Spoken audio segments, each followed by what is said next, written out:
Item ಯಾವುದೇ ಇರಲಿ try ಮಾಡಿ ಆಚಿ ಚಿಕನ್ ಮಸಾಲಾ. ಮೆಕ್ಸಿಕೋ ತಂಡವು ದಕ್ಷಿಣ ಕೊರಿಯಾ ವಿರುದ್ಧ 1-0 ಗೋಲುಗಳ ರೋಮಾಂಚಕ ಜಯ ಸಾಧಿಸಿ ಪ್ರಸಕ್ತ ಫಿಫಾ ವಿಶ್ವಕಪ್ ಟೂರ್ನಿಯಲ್ಲಿ ನಾಕೌಟ್ ಹಂತ ತಲುಪಿದ ಮೊದಲ ತಂಡ ಎನ್ನುವಂತ ಹೆಗ್ಗಳಿಕೆಗೆ ಪಾತ್ರವಾಗಿದೆ. ತವರು ನೆಲದ ಅಕ್ರನ್ ಕ್ರೀಡಾಂಗಣದಲ್ಲಿ ನಡೆದ ಪಂದ್ಯದ 50ನೇ ನಿಮಿಷದಲ್ಲಿ ಕೊರಿಯಾ ತಂಡದ ರಕ್ಷಣಾ ವಿಭಾಗದ ಲೋಪದ ಲಾಭವನ್ನು ಪಡೆದಂತ ಲೂಯಿಸ್ ರೋಮೋ ಮೆಕ್ಸಿಕೋ ಪರ ನಿರ್ಣಾಯಕ ಗೋಲನ್ನು ಬಾರಿಸಿದ್ರು. ಪಂದ್ಯದ ಕೊನೆಯ ಕ್ಷಣಗಳಲ್ಲಿ ದಕ್ಷಿಣ ಕೊರಿಯಾ ಗೋಲು ಸಮಬಲಗೊಳಿಸೋದಕ್ಕೆ ಸರಣಿ ದಾಳಿಯನ್ನ ನಡೆಸಿದ್ರು ಕೂಡ ಮೆಕ್ಸಿಕೋ ಗೋಲ್ ಕೀಪರ್ ರಾಹುಲ್ ರಂಜೆಲ್ ಅವರ ಅದ್ಭುತವಾದಂಥ ರಕ್ಷಣೆ ತಂಡಕ್ಕೆ ಜಯ ತಂದುಕೊಡ್ತು. ಕಳೆದ ವಿಶ್ವಕಪ್ನಲ್ಲಿ ಗುಂಪು ಹಂತದಲ್ಲೇ ಹೊರಬಿದ್ದಿದ್ದಂಥ ಮೆಕ್ಸಿಕೋ ಈ ಬಾರಿ ಸತತ 2 ಗೆಲುವಿನೊಂದಿಗೆ ತವರಿನ ಅಭಿಮಾನಿಗಳ ಸಮ್ಮುಖದಲ್ಲಿ ನಾಕೌಟ್ಗೆ ಇದೀಗ ಲಗ್ಗೆಯನ್ನ ಇಟ್ಟಿದೆ. ಮೆಕ್ಸಿಕೋ ಫಿಫಾ ವಿಶ್ವಕಪ್ ನಾಕೌಟ್ಗೆ ಲಗ್ಗೆ ಇಟ್ಟಿದ್ದು ದಕ್ಷಿಣ ಕೊರಿಯಾ ವಿರುದ್ಧ ಮೆಕ್ಸಿಕೋಗೆ ಜಯ ಸಿಕ್ಕಿದೆ.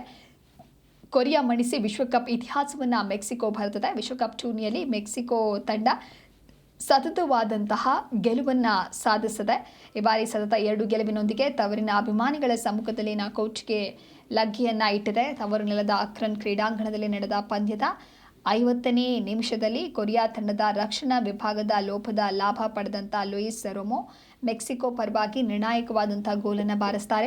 ಪಂದ್ಯದ ಕೊನೆಯ ಮೊಮೆಂಟ್ನಲ್ಲಿ ದಕ್ಷಿಣ ಕೊರಿಯಾ ಗೋಲು ಸಮಬಲಗೊಳಿಸೋದಕ್ಕೆ ಸರಣಿ ದಾಳಿಯನ್ನು ನಡೆಸಿದ್ರೂ ಕೂಡ ಮೆಕ್ಸಿಕೋ ಗೋಲ್ ಕೀಪರ್ ರಾಹುಲ್ ರಂಜೆಲ್ ಅವರ ಅದ್ಭುತ ರಕ್ಷಣೆ ತಂಡಕ್ಕೆ ಮತ್ತಷ್ಟು ಜಯವನ್ನು ತಂದುಕೊಡ್ತು. ಕಳೆದ ವಿಶ್ವಕಪ್ನಲ್ಲಿ ಗುಂಪು ಹಂತದಲ್ಲೇ ಮೆಕ್ಸಿಕೋ ಹೊರಬಿದ್ದಿರೋದ್ರಿಂದ ಈ ಬಾರಿ ಸತತ 2 ಗೆಲುವಿನೊಂದಿಗೆ ತವರಿನ ಅಭಿಮಾನಿಗಳ ಸಮ್ಮುಖದಲ್ಲಿ ನಾಕೌಟ್ಗೆ ಲಗ್ಗೆಯನ್ನ ಇಟ್ಟಿದೆ.